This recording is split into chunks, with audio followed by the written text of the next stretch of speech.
मुख्यमंत्री शिंदेंकडून खासदार संजय राऊतांना कायदेशीर नोटीस बजावण्यात आली आहे। 3 दिवसांमध्ये बिनशर्त माफी मागा, अन्यथा कायदेशीर कारवाई करणार मुख्यमंत्री एकनाथ शिंदेंनी संजय राऊतांना हा इशारा दिला आहे। लोकसभा निवडणुकीत शिंदेंनी अफाट पैशाचा वापर केला। सामनाच्या रोखठोक सदरामधून संजय राऊतांनी हा दावा केलाय। शिंदेंनी पाठवलेल्या नोटीसमध्ये काय? मुख्यमंत्री एकनाथ शिंदे आणि महायुतीतील पक्षाविरोधात सातत्यानं बदनामीकारक उल्लेख। मुख्यमंत्र्यांनी प्रत्येक मतदारसंघात 25 ते 30 कोटी रुपये वाटल्याचा बिनबुडाचा आरोप।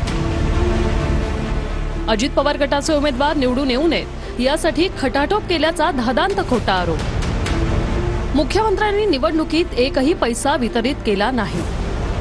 मुख्यमंत्र्यांची प्रतिमा डागाळण्यासाठी तसंच राजकीय स्वार्थासाठी आरोप। पैसे वाटल्याचा आरोप केलाय, त्याचे पुरावे सादर करा।